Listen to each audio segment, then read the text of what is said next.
નમસ્કાર વિદ્યાર્થી મિત્રો, સરસ્વતી કુમાર શાળા નંબર 1 માંથી હું સર્વિષ્ઠા ચાવડા, ધોરણ 8 સામાજિક વિજ્ઞાન માં આજે પાઠ 12 આઝાદી અને ત્યાર પછી એ આપણે શીખવાના છે. મિત્રો, તેના મુદ્દા અને સારાંશ કંઈક આ રીતે લખેલા છે. આપણને સૌને ખબર છે કે 15મી ઓગસ્ટ 1947 ના રોજ આપણો દેશ આઝાદ થયો. તેના એક દિવસ પહેલા એટલે કે 14મી ઓગસ્ટ 1947 ના રોજ ભારતમાંથી પાકિસ્તાન અલગ પડ્યું. આમ આઝાદીની ખુશી તો સૌ દેશવાસીઓને હતી, પણ સાથે સાથે આવી કેટલીક સમસ્યાઓ ભારત સામે ઊભી થઈ હતી. અખંડ હિન્દુસ્તાનના 2 ભાગ પડી ગયા હતા. લગભગ 80 લાખ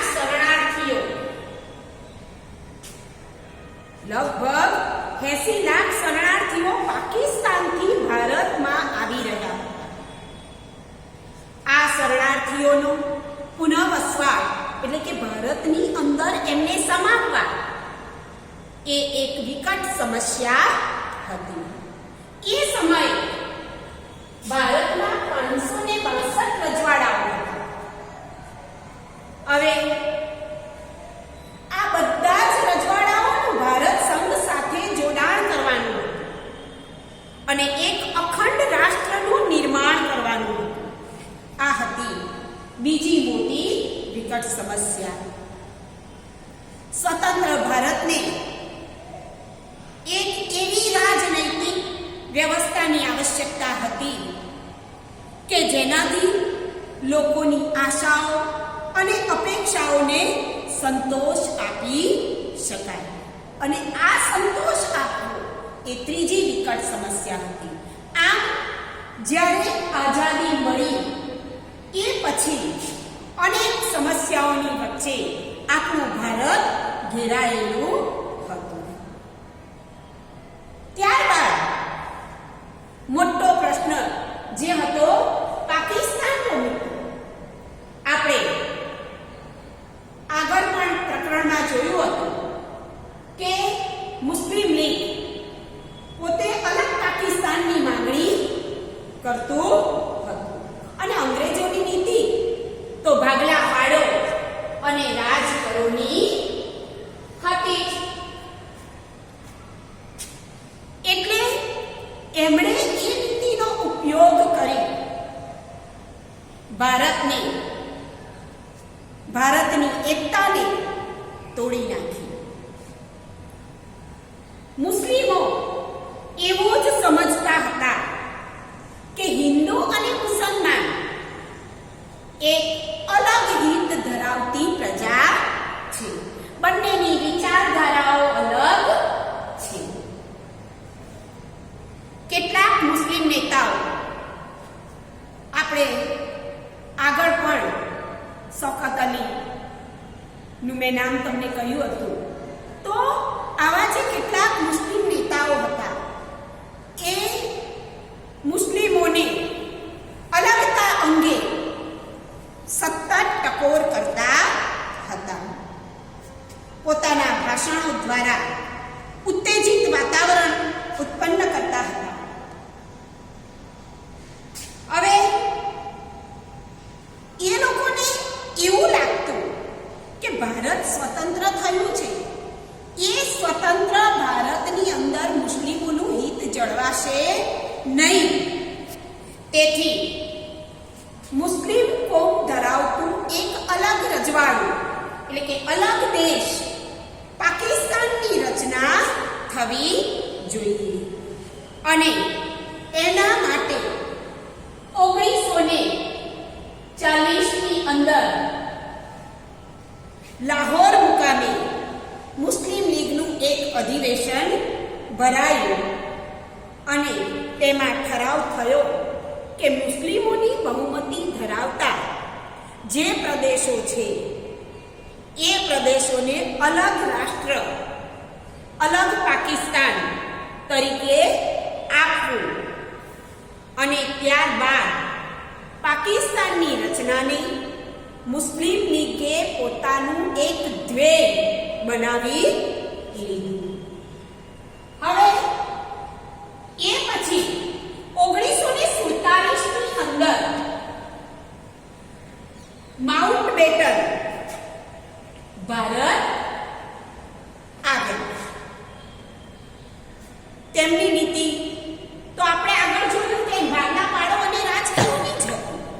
એટલે તેમણે શું મત આપ્યો કે ભારતને જો સ્વતંત્ર થવું હોય તો ભાગલા અનિવાર્ય છે. અને એમના આ શબ્દોથી આખા ભારતની અંદર કોમી રમખાણો ફાટી નીકળ્યા. ચારે બાજુ હુલ્લડો થતા હતા.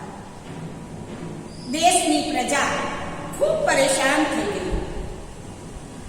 સ્વતંત્રતા માટે થતા જે આંદોલનો થયા હતા, એક બાજુ એ એટલી હદે પહોંચી ગયા હતા કે અંગ્રેજ સરકારને ભારત વહેલી તકે છોડીને જવું જ પડશે એમ લાગતું હતું.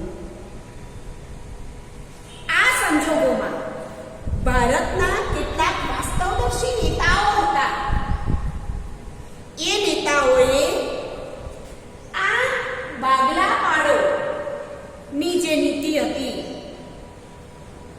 એને મને સ્વીકારી લીધી.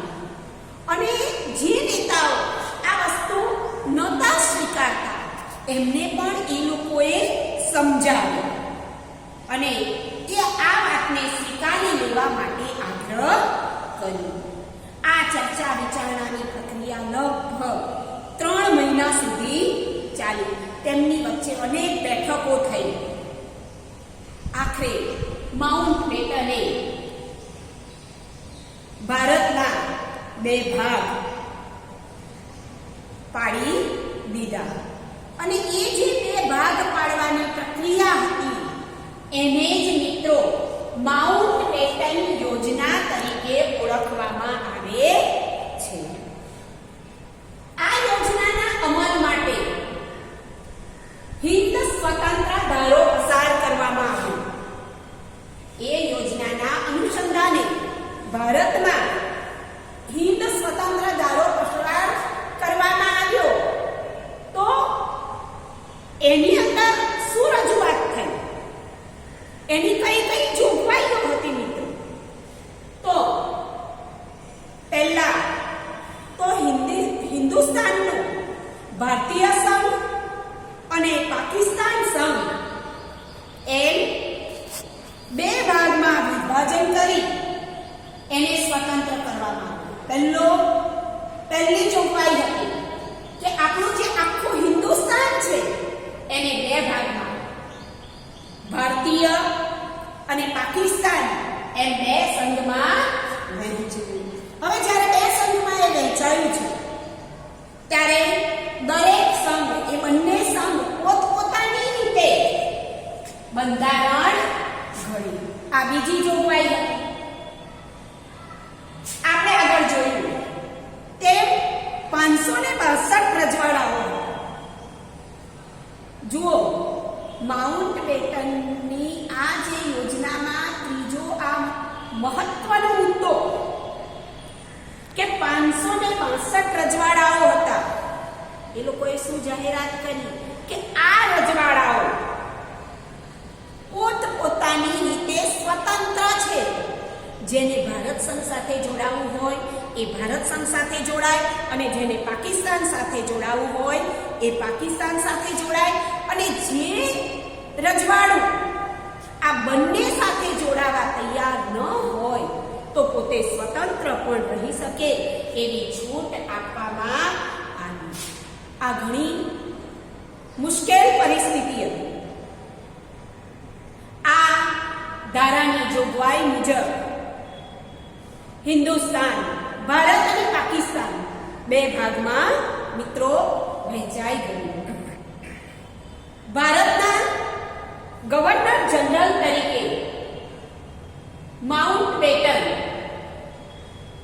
ગવર્નર જનરલ તરીકે માઉન્ટ બેટન અને પાકિસ્તાનના રાષ્ટ્રપ્રમુખ તરીકે મોહમ્મદ જીના ની પસંદગી કરવામાં આવી. આ ધારાથી હિન્દની જે પરાધીનતા હતી, જે ગુલામી હતી, એ ગુલામીનો અંત આવ્યો, જે ઈસવીસન 1857 થી આપણે લડી રહ્યા હતા.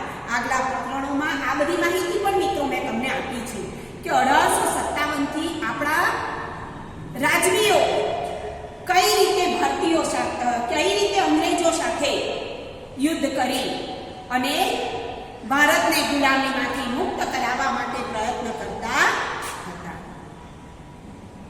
હવે આ 1857 ના સંગ્રામનો અંત આવ્યો એમ કહી શકાય.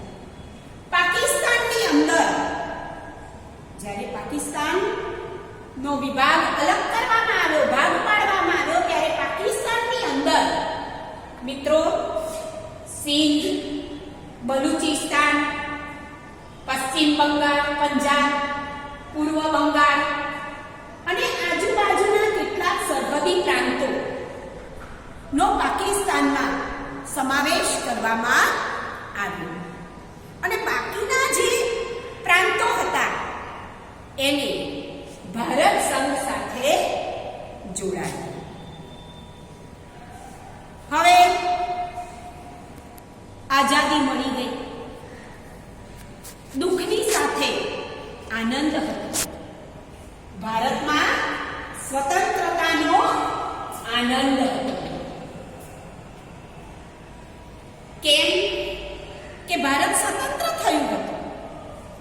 સમગ્ર દેશમાં ચારે બાજુ આનંદ આનંદ છવાઈ ગયો હતો. કેટલાય વર્ષોની ગુલામીમાંથી આપણો દેશ આઝાદ થયો હતો. કેટલાય ક્રાંતિવીરો તેમજ લોક નેતાઓએ પોતાના બલિદાનો આપ્યા હતા. આ ઉપરાંત કેટલાય નામી અનામી લોકોએ પોતાની શક્તિ કરતાં પણ વધુ યોગદાન આ સ્વતંત્રતાની ચળવળ માટે આપ્યું હતું. ત્યારે આપણને આ સ્વતંત્ર ભારત મળ્યું હતું.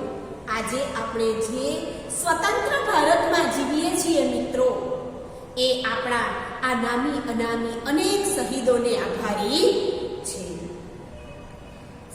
સ્વતંત્ર રહેવાસી તરીકેની ઓળખ તો એ લોકોએ જ આપણને આપી.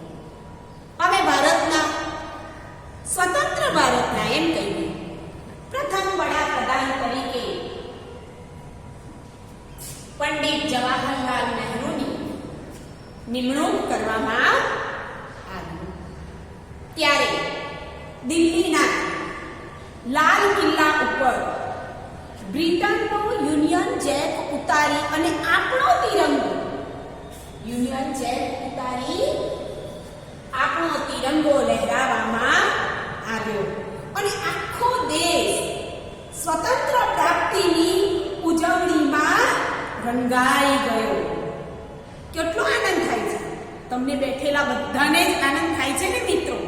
કેમ કે વર્ષોની જે ગુલામી હતી એ દૂર થઈ હતી. આજે આપણે સ્વતંત્ર થયા. હવે આનંદની સાથે સાથે મેં પહેલા કહ્યું તેમ કેટલાક વિકટ પ્રશ્નો, કેટલું દુઃખ હતું અને એ હતું દેશી રાજ્યોની હિલચાલ. 565 રજવાડાઓ એ હતા દેશી રાજ્યો. હવે આ બધા જ રાજ્યો પોતપોતાની રીતે સ્વતંત્ર થવા માંગતા હતા. જો કે ધારાની જોગવાઈ પણ એ રીતે જ હતી. એટલે સૌથી પહેલા સર સીપી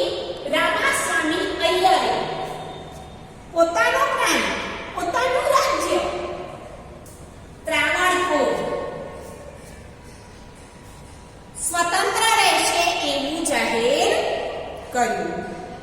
ત્યારબાદ હૈદરાબાદના નિઝામે, ભોપાલના નવાબે, ઇન્દોરના હોલકરે પણ એ જ રીતની જાહેરાત કરી કે અમે અમારું રાજ્ય સ્વતંત્ર રાખીશું. અમારે નથી ભારત સાથે જોડાવું કે નથી પાકિસ્તાન સાથે જોડાવું. જ્યારે જૂનાગઢના નવાબે તો પોતાના જૂનાગઢને પાકિસ્તાન સાથે જોડાવાની વાત કરી. મિત્રો, હું તમને અહીંયા એક નકશો બતાવું છું જે કોઈ પણ રીતે શક્ય ન હતું. જુઓ, આ આઝાદી સમયનો આપણો ભારતનો નકશો હતો અને પાકિસ્તાન અલગ થયું બે વિભાગમાં. આ પશ્ચિમ પાકિસ્તાન, આ પૂર્વ પાકિસ્તાન. હવે તમને કહું કે આ ભોપાલ, પછી હૈદરાબાદ, આ બધા વચ્ચેના રાજ્યો છે. એટલે શક્ય જ નથી કે એ પાકિસ્તાન સાથે જોડાઈ શકે. ત્રીજી વાત જૂનાગઢની કરું. આ છે ગુજરાત મિત્રો. અહીંયા આવેલું છે જૂનાગઢ. બરાબર ઉપર જઈએ તો અહીંયા છે કચ્છ. શું તમારા માટે શક્ય છે કે આ રાજ્યને આપણે પાકિસ્તાન સાથે જોડી શકીએ? ના, કોઈ પણ હિસાબે એ શક્ય નથી કે આપણે એને પાકિસ્તાન સાથે આ રાજ્યોને જોડી શકીએ તેમ નથી. હવે બીજો એક પ્રશ્ન કે જો આ નાના મોટા રજવાડાઓ આ રીતે વિભાજિત થઈ જાય તો સરહદી પ્રશ્નો ઊભા થાય. સરહદ પરના પ્રશ્નો ઊભા થાય. આજે તમે જુઓ કે પાકિસ્તાન અને આપણી વચ્ચે સરહદી પ્રશ્નો ઊભા થાય છે. વારે ઘડીએ નાના મોટા છમકલા થતા રહે છે. તો આ તો આપણો દેશ હતો અને એવા ટુકડાઓમાં વહેંચાય તો સરહદી પ્રશ્નો બને જ મિત્રો. એટલે આ રાજ્યો વચ્ચે સંઘર્ષ થયા કરે અને એ સંઘર્ષ જો થાય તો આપણને જે સ્વતંત્રતા મળી છે એનો કોઈ અર્થ જ ન રહે. હવે ખાસ મહત્વની વાત, એટલા માટે આપણી જે સ્વતંત્રતા મળી છે એ સ્વતંત્રતાને જાળવી રાખવા માટે આ દેશી રાજ્યોનું વિલીનીકરણ કરવામાં આવ્યું. 562 રજવાડાઓને એક કરવા માટે, ભારત સંઘ સાથે જોડવા માટે આ કામ ભારતના નાયબ વડાપ્રધાન અને ગૃહપ્રધાન એવા શ્રી સરદાર વલ્લભભાઈ પટેલે ઉપાડ્યું અને તેમને સાથ આપ્યો વીપી મેનને. આ બંને નેતાઓએ આ અઘરું કામ પોતાના હસ્તક લીધું. સરદાર વલ્લભભાઈ પટેલે લોકોમાં, રજવાડાઓમાં, રાજાઓમાં દેશભક્તિ જાગૃત કરી, લોકોમાં પોતાના રાષ્ટ્ર પ્રત્યેની ભાવનાને જાગૃત કરી, પોતાની બુદ્ધિ અને કુનેહથી એમણે લગભગ 559 રજવાડાઓ એકત્રિત કરી નાખ્યા. ખૂબ સારી વાત હતી કે 559 દેશી રજવાડાઓ ભારત સંઘ સાથે જોડાયા. અને સૌથી પ્રથમ આપણે એમને ખરેખર સત નમન કરીએ મિત્રો કે સૌથી પ્રથમ શરૂઆત ભારત સંઘમાં જોડાવાની પહેલી શરૂઆત ભાવનગરના રાજા જે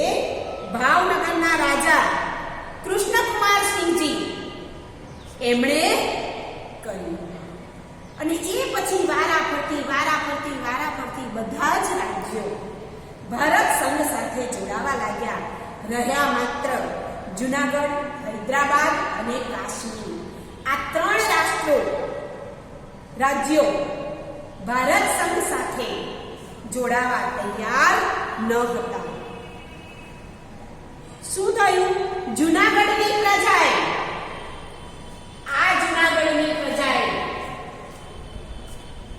પોતાનો જે રાજા હતો એ રાજાનો નવાબનો વિરોધ કર્યો અને પ્રજાએ ક્રાંતિ કરી.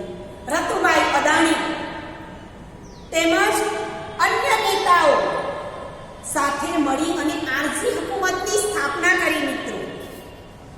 અને એ હુકુમત દ્વારા સરદાર પટેલે જુનાગઢમાં લોકમત લેવડાવ્યો, લોકોની ઈચ્છાઓ પૂછી અને લોકોની ઈચ્છાઓ એ જ હતી કે જુનાગઢને ભારત સંઘ સાથે ભારત સંઘ સાથે જોડવાની વાત કરવામાં આવી. હવે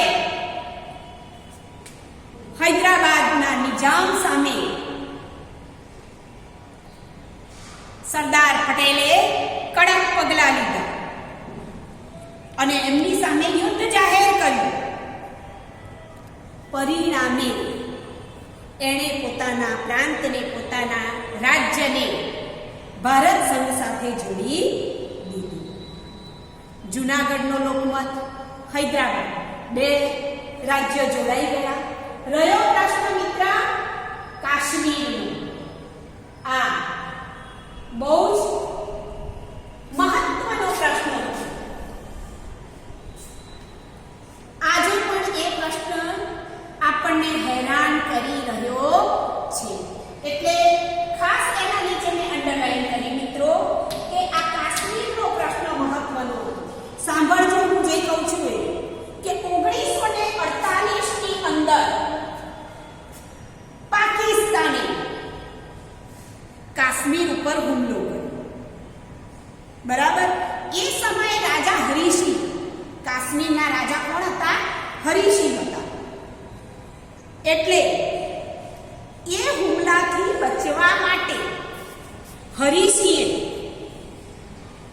ભારતને કહ્યું કે અમને મદદ કરો. સરદાર પટેલે એક જ વાત કરી કે જો તમે કાશ્મીરને ભારત સંઘ સાથે જોડો તો અમે તમને મદદ કરવા તૈયાર છે. સ્વાભાવિક હતું. અને હરીસિંહે ત્યારે આ કાશ્મીરને ભારત સંઘ સાથે વિધિસર જોડી નાખ્યું. તો હવે ક્યાં કાશ્મીરનો પ્રશ્ન છે? છતાં પણ આજે કાશ્મીરના પ્રશ્નને લઈ અને ઘણા બધા વિવાદો ઊભા થાય છે. આમ બાકી રહેલા 3 રાજ્યો હતા એ પણ ભારત સંઘ સાથે મિત્રો જોડાઈ ગયા. દેશી રાજ્યોના રાજાઓ તેમના લોકોને જવાબદાર સરકાર આપવા ઈચ્છતા હતા. હવે ભારત સરકાર એ જવાબદાર સરકાર સાબિત થશે એવી ચોક્કસ ખાતરી આપી હતી. બીજી વાત કે એ સમયે આઝાદી પછી લોકોમાં શિક્ષણનું પ્રમાણ વધ્યું હતું અને લોકો સ્વતંત્રતાનો અર્થ સમજવા લાગ્યા. લોકો વ્યક્તિ સ્વાતંત્ર્ય ઈચ્છતા હતા. તેથી રાજાઓ અને લોકોના અનુભવોને આધારે ભારત સંઘ સાથે જોડાવાની જે પ્રજાનો વિકાસ થશે એ આ રાજાઓ અને પ્રજા પણ સમજી શકી હતી. એ ખરેખર ખૂબ પ્રશંસાને પાત્ર છે. આ બધી વાતની જ્યારે પ્રજાને અને રાજાઓને ખ્યાલ આવ્યો એટલે એ રાજવીઓએ, આ 562 રજવાડાઓની વાત કરું છું મિત્રો, એ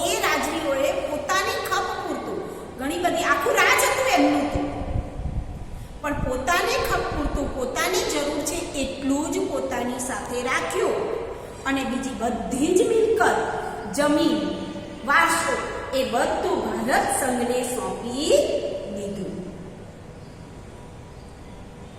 અને ખરેખર આ ઘટનાને ઇતિહાસમાં એક અપૂર્વ ઘટના તરીકે ઓળખી શકાય. સરદાર પટેલ અને વીપી મેનનના આ પ્રયાસોથી ખરેખર પ્રશંસનીય છે એમ કહી શકીએ તો ખોટું નથી. ખુશી, દુઃખ અને રજવાડાઓનો સમાવેશ આ બધું મિત્રો થઈ ગયું. ત્યારે આપણો દેશ સ્વતંત્ર થઈ ગયો. પરંતુ આ સ્વતંત્રતાને માત્ર ને માત્ર હજુ 6 જ મહિના થયા હતા અને આખો દેશ શોકમાં ડૂબી ગયો. હા, એ શોક હતો આપણા પૂજ્ય બાપુની હત્યા. ખૂબ દુઃખની વાત હતી કે બાપુની હત્યા કરવામાં આવી. કેવી રીતે? તો જ્યારે આ સ્વતંત્રતા માટે જે કોમી રમખાણો થયા હતા, આખા દેશમાં જે કોમી રમખાણો ફાટી નીકળ્યા, હુલ્લડો થયા, એનાથી ગાંધીજીને ખૂબ દુઃખ થયું હતું. અને એટલા એ રમખાણોને રોકવા માટે ગાંધીજી ઉપવાસ ઉપર ઉતર્યા હતા અને લોકોને શાંતિનો સંદેશ પાઠવતા હતા, લોકોને શાંતિ રાખવા માટે અપીલ કરતા હતા. આ દરમિયાન 30મી જાન્યુઆરી 1948ના રોજ 30મી જાન્યુઆરી અને 1948ના રોજ તેઓ પ્રાર્થના માટે બિરલા હાઉસમાં સાંજના સમયે જઈ રહ્યા હતા. ત્યારે આ નથુરામ ઘોષ, ખબર નહીં મિત્રો એ વ્યક્તિના મનમાં એવું શું આવ્યું કે જેણે આપણા બાપુની હત્યા કરી. એમને 3 ગોળીથી બીંધી નાખ્યા. ખૂબ દુઃખની વાત.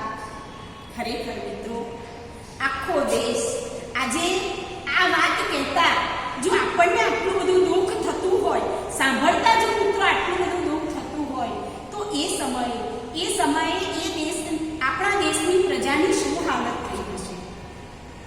અને એ સાંજે જ પંડિત જવાહરલાલ નહેરુએ આખા એ દેશની આકાશવાણી ઉપર આ શોક સંદેશો પાઠવ્યો, જેના શબ્દો છે મિત્રો, દોસ્તો, સાથીઓ, આપણા જીવનની રોશની બુઝાઈ ગઈ અને હવે ચારે તરફ અંધકાર છે.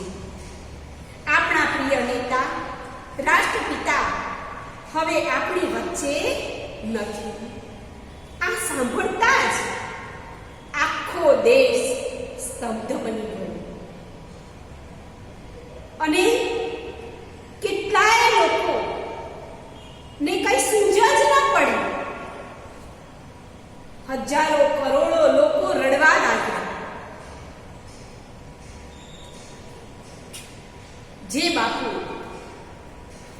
એકતામાં માનતા હતા, તેમણે આ એકતા માટે પોતાનું અમૂલ્ય બલિદાન આપી દીધું. દિલ્હીમાં બાપુની ભવ્ય યાત્રા, સ્મશાન યાત્રા કાઢવામાં આવી. લાખો લોકો અશ્રુભીની આંખે આ યાત્રામાં જોડાયા. જુઓ મિત્રો, તમારી બુકમાં પણ આ ચિત્ર છે. કીડી મકોડાની જેમ આખો દેશ તેમાં ઉમટી પડ્યો છે.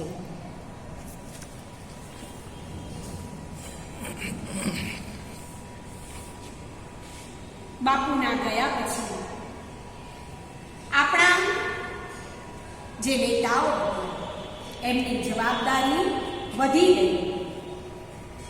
નિરાશ્રિતોને પુનઃ વસવાટ કરવાની, ત્યાંથી આવેલા પાકિસ્તાનથી જે શરણાર્થીઓ આવેલા હતા એ શરણાર્થીઓ ને ભારતમાં સમાવાના હતા. એમને જમીન આપવાની હતી, એમને મકાન આપવાનું હતું. તમામ લોકોને શક્ય એટલી સગવડો પૂરી પાડવાની. એના માટે કેટલીક સંસ્થાઓ તૈયાર થઈ અને બધાએ ભેગા મળી આ નિરાશ્રિતોને આપણા ભારતની અંદર સમાવી લીધા, જેથી એ લોકો પોતાની નવી જિંદગીની શરૂઆત કરી શકે. અને છેલ્લો મુદ્દો છે મિત્રો, ભારતનું બંધારણ અને તેનો અમલ. હવે આની શરૂઆત તો 1946માં થઈ ગઈ હતી. બંધારણ ઘડવાનું કે સ્વતંત્રતા માટે આપણે કેવા બંધારણની જરૂર છે, અને કેટલાક ઘડવૈયાઓએ તેની પ્રક્રિયા ચાલુ કરી હતી, જે 1949માં પૂર્ણ થઈ હતી. દરેક મુસદ્દા પર એક ભાગ ઉપર લાંબી ચર્ચાઓ થતી. તે માટે 11 સત્રો અને 165 દિવસ તથા 300 ભારતીયો આ પ્રક્રિયામાં જોડાયા હતા. બંધારણની બેઠકો દિલ્હીમાં આયોજિત થતી. તેમ છતાં તેના સદસ્યો સમગ્ર ભારતમાં ફેલાયેલા હતા. આ બંધારણ સમિતિના અધ્યક્ષ તરીકે ડોક્ટર બાબા સાહેબ આંબેડકરને નિમવામાં આવ્યા અને બંધારણના પ્રમુખ તરીકે ડોક્ટર રાજેન્દ્ર પ્રસાદને નિમવામાં આવ્યા. બંધારણ તૈયાર થતા બંધારણ સભાએ તેને પોતાના દેશમાં પસાર કર્યું.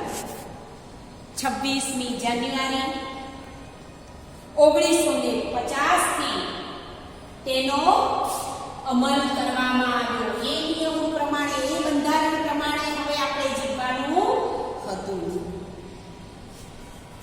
આ દિવસથી દેશની પ્રજા, દેશની સત્તા પ્રજાના હાથમાં આવી મિત્રો. અને તેથી જ આજે પણ આપણે 26મી જાન્યુઆરી ને આપણે પ્રજાસત્તાક દિવસ તરીકે ઉજવીએ છીએ, કારણ કે એ દિવસથી પ્રજાના હાથમાં સત્તા આવી હતી. અને 15મી ઓગસ્ટને આપણે સ્વાતંત્ર્ય દિવસ તરીકે ઉજવીએ છીએ. અંગ્રેજ ગવર્નર જનરલ માઉન્ટબેટન નિવૃત્ત થઈ અને એ પોતે પોતાના સ્વદેશ પાછા ચાલ્યા ગયા. ત્યારબાદ ભારતના ગવર્નર જનરલ તરીકે ચક્રવર્તી રાજગોપાલાચારીને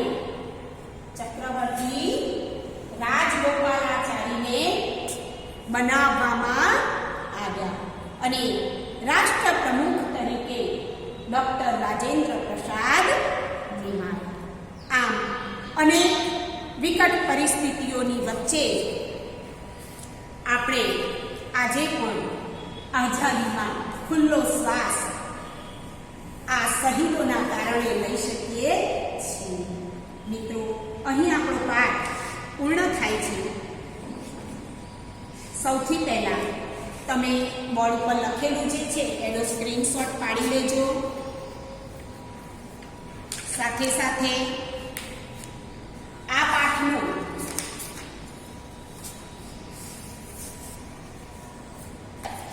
સ્વાધ્યાય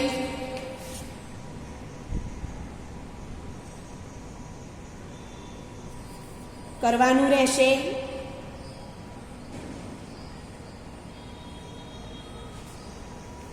તેમજ અને વધારાના કેટલાક પ્રશ્નો આપેલા છે